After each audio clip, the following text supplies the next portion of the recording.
안녕하세요. 김덕임 작가의 수필집 넝쿨손이 외친다. 이 책이 작가님의 네 번째 수필집이고 또 이걸로 제43회 현대 수필문학상이라는 아주 큰 상을 받으셨죠. 맞습니다. 의미가 깊은 작품이죠. 특히 김덕임 작가님 하면 많은 분들이 토속어, 그걸 아주 맛깔나게 쓰시는 걸로 유명하잖아요. 네, 정말 그렇죠.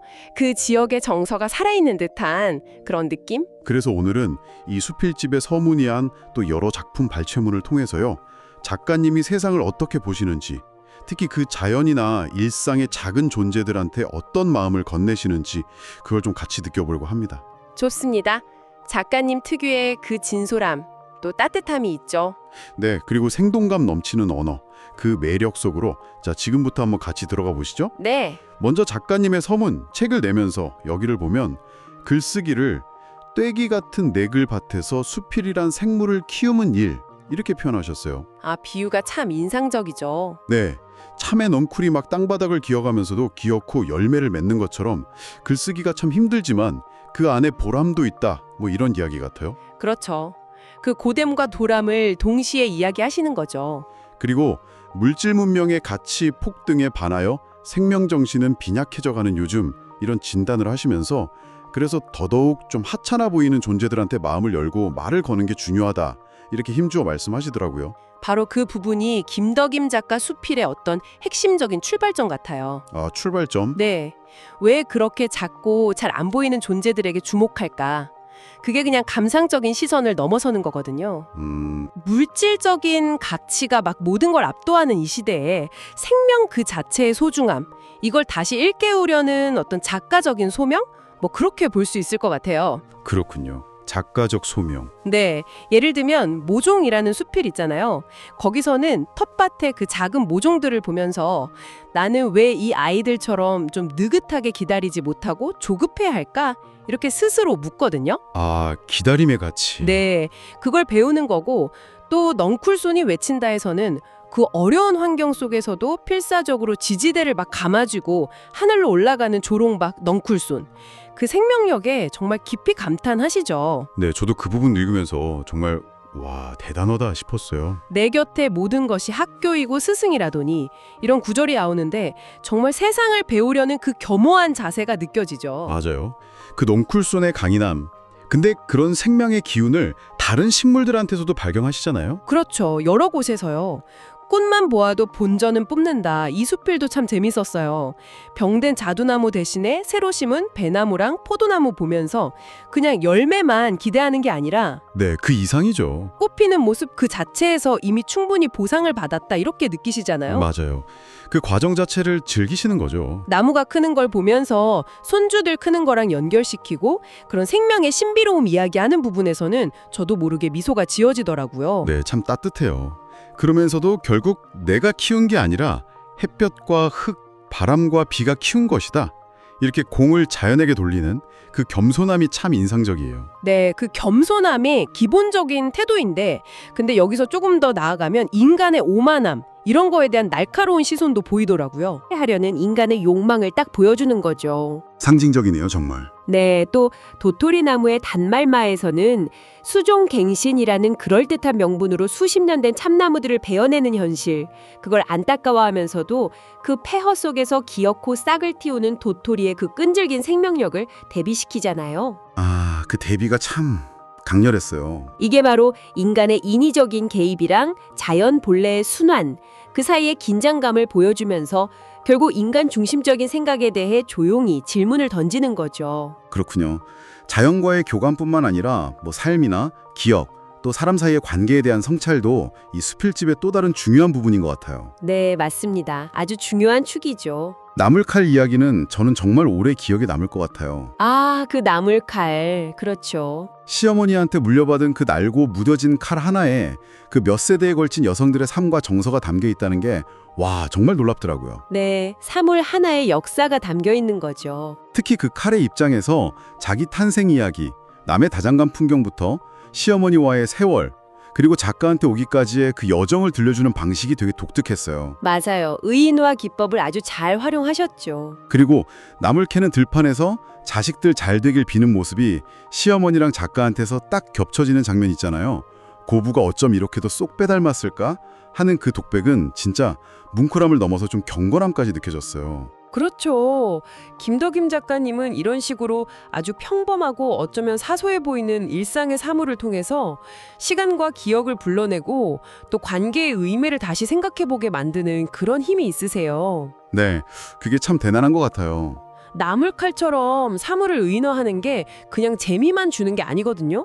우리가 그냥 지나치는 대상에 숨겨진 이야기를 드러내고 감정의 깊이를 더하는 아주 효과적인 장치인 거죠. 그렇네요. 밥심으로 산다는 수필도 인상 깊었어요. 압력솥에서 밥 짓는 풍경 묘사가 어찌나 생생하던지. 아, 맞아요. 그 칙칙 푸식 하는 소리까지 막 들리는 것 같죠. 네, 그러면서 그 7080 세대에게 밥이라는 게 어떤 의미인지, 밥심에 대한 그 절대적인 믿음, 또 요즘 젊은 세대와의 어떤 차이점? 네, 세대 차이도 느껴지고요. 그리고 끼니라는 말 한마디에 담긴 그 어머니의 깊은 정이나 걱정 같은 걸 따뜻하게 잘 녹여내셨더라고요. 그렇죠. 단순히 배 채우는 행위가 아니라 그 시대의 문화와 세대 간의 정서를 담아내는 거죠. 밥 한 그릇에 말이에요. 이런 일상의 관찰이 또 다른 차원으로 이어지기도 하죠. 생명의 경이로움이나 그 무게를 생각하게 하는 글들도 꽤 많았어요. 네, 그런 부분도 중요하게 다루시죠. 마당고양이의 출산 같은 경우 길고양이 출산 과정을 막 숨죽여 지켜보면서 자신의 출산 경험을 떠올리시잖아요. 아, 네, 그 장면도 참 인상 깊었죠. 고양이든 사람이든 생명의 무게는 다르지 않다. 이런 깨달음을 얻으시고 세상에 공짜는 없다는 그 과정 속의 진리를 담담하게 이야기하시는 것도요. 맞아요. 생명의 무게에 대한 깊은 성찰이죠. 또 박하지 수필은 정말 한 편의 단편 소설 같았어요. 아, 그 새벽 버스 풍경 그렇죠. 네, 순천 5일장 가는 그 새벽 버스 안에서 다라이 속 박하지들이 계속 탈출하려고 하는 그 소동을 어쩜 그렇게 유머러스하면서도 애틋하게 그리셨는지. 맞아요. 막 눈에 선하죠. 그 소란스러운 속에서 고단한 삶의 모습이랑 또 그 지역 특유의 정서가 그대로 느껴져요. 네, 정말 잘 포착하셨어요. 네. 작가님은 이렇게 아주 평범하고 때로는 좀 고단하게까지 한 그런 일상의 경험 속에서요. 삶과 죽음, 세대 간의 연결, 자연과 인간의 관계, 또 소소한 웃음이나 가슴 찡한 연민 같은 아주 보편적인 주제들을 길어 올리는데 정말 능숙하세요. 아, 맞아요. 보편적인 주제. 싸운굿이라는 수필에서는 오이넝쿨이랑 참외넝쿨이 서로 막 얽혀서 자리다툼하는 모습을 초등학교 여자애들 머리채 잡고 싸우는 거에 비유하시잖아요. 네, 그 비유 듣고 진짜 무릎을 탁 쳤어요. 그렇죠. 이런 재치 있는 관찰력, 사소한 것에서 의미랑 재미를 딱 포착하는 그 예리한 눈썰미, 이게 김덕임 작가 수필의 또 다른 매력인 것 같아요. 근데 마냥 따뜻하고 정겹기만 한 건 또 아니더라고요. 약간 우리 사회의 모습이나 인간 내면의 좀 어두운 부분, 이런 걸 슬쩍 비추는 은근하지만 날카로운 시선도 담겨 있어요. 네, 맞아요. 그런 지점도 놓치지 않으시죠. 다람쥐일까 사람일까?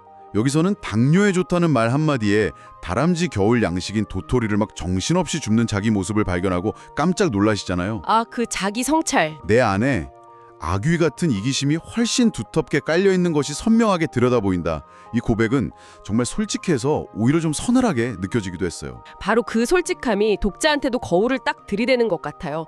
나는 어떤가 하고 돌아보게 만드는 거죠. 아, 그렇죠. 직접적으로 비판하거나 꾸짖는 게 아니라 이런 조용한 성찰을 통해서 질문을 던지는 반식이에요. 그렇군요. 자벌레와 인간도 좀 비슷한 맥락인가요? 네, 거기 보면 아파트 공사 현장 근처 아스팔트 위에서 위태롭게 한 뼘 한 뼘 기어가는 자벌레 모습이 나오죠. 네네. 그 작은 생명체가요. 그 작은 생명의 몸짓을 통해서 인간의 끝없는 개발 욕망, 또 그로 인한 자연 파괴 현실을 은유적으로 보여주는 거예요.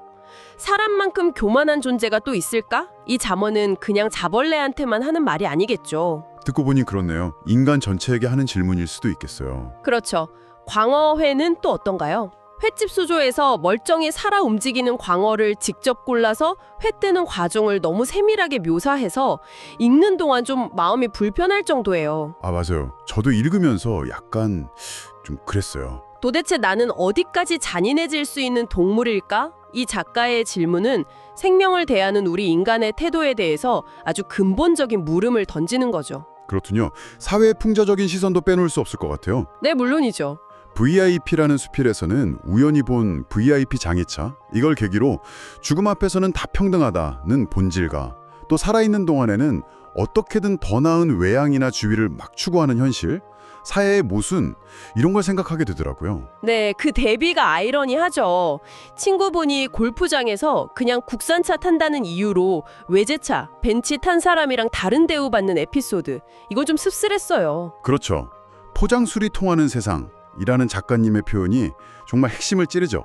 네, 검은 청년에서는 새벽 전철 안에서 남루한 작업복 차림으로 깊이 잠든 젊은이를 보면서 요즘 청년들이 겪는 좌절이나 어려움, 그리고 그들을 보는 기성세대의 복잡한 마음, 책임감, 이런 걸 좀 안타까운 시선으로 그려내시고요. 네, 이처럼 김덕임 작가님은 구체적인 일상의 관찰을 마치 렌즈처럼 사용해서요. 물질 만능주의나 사회적 불평등, 청년 문제, 환경 파괴 같은 우리 시대의 여러 단면들을 잘 포착해내세요. 네, 근데 중요한 건 그 시선이 날카로우면서도 결코 차갑거나 냉소적이지 않다는 거예요. 그게 중요하군요. 네, 비판적인 문제 제기 속에서도 항상 인간에 대한 기본적인 연민, 또 자연에 대한 깊은 존중을 잃지 않으세요. 그래서 작가님 글은 좀 아프게 찌르는 것 같으면서도 동시에 따뜻하게 보듬어주는 듯한 그런 독특한 울림을 주는 거죠. 와, 정리가 되네요. 아프게 찌르면서도 따뜻하게 보듬는 울림. 자, 그럼 오늘 나눈 이야기들을 한번 정리해 볼까요? 네, 김덕임 작가의 넝쿨손이 외친다는 결국 아주 작은 존재들, 평범한 일상, 그냥 스쳐 지나가는 풍경들, 이런 거에 대한 깊은 관심과 애정에서 출발하는 것 같아요. 맞습니다. 그게 바탕이죠. 자연이나 미물과의 교감을 통해서 생명의 소중함을 배우고 또 낡은 사물이나 소소한 경험 속에서 삶과 기억, 관계의 의미를 되돌아보고 나아가 우리가 사는 사회의 여러 모습들을 따뜻하면서도 예리하게 포착해내고요. 그렇죠. 여기에 작가 특유의 그 진솔함, 유머, 그리고 무엇보다 글의 생기랑 향토적인 정감을 불어넣는 그 맛깔스러운 토속어 사용, 이게 더해져서 아주 특별한 수필 문학을 만들어내는 것 같습니다. 그렇습니다. 작가님의 글은 뭐랄까 속도와 경쟁, 또 물질적 가치에 빠지기 쉬운 이 현대 사회에서 우리에게 잠시 멈춰서서 주변을 돌아보게 하는 그런 힘이 있어요. 네, 잠시 멈추게 하는 힘. 거창한 이야기나 화려한 성공이 아니라 그냥 발밑에 작은 풀 한 포기, 밥 한 그릇, 스쳐 지나가는 이웃의 얼굴에서 삶의 진정한 의미와 가치를 발견하도록 이끌어주죠. 정보는 넘쳐나지만 깊이 있는 성찰은 좀 부족한 시대잖아요, 요즘이. 그렇죠. 그런 시대에 김덕임 작가님의 글은 조용하지만 아주 깊은 통찰과 감성적인 울림을 칩니다. 특히 그 세밀한 묘사나 생동감 넘치는 언어, 의인화 같은 기법들은 단순히 정보를 전달하는 걸 넘어서요. 작가님이 전하려는 메시지를 독자의 마음에 오랫동안 살아 숨쉬게 만드는 아주 중요한 요소라고 할 수 있겠습니다. 네, 오늘 김덕임 작가의 넝쿨손이 외친다와 함께한 시간 어떠셨나요? 작가님이 그러셨던 것처럼 잠시 좀 분주한 일상을 멈추고 여러분 주변의 아주 작은 존재들, 무심코 지나쳤던 일상의 순간들에 조금 더 마음을 열고 귀 기울여 보는 건 어떨까요?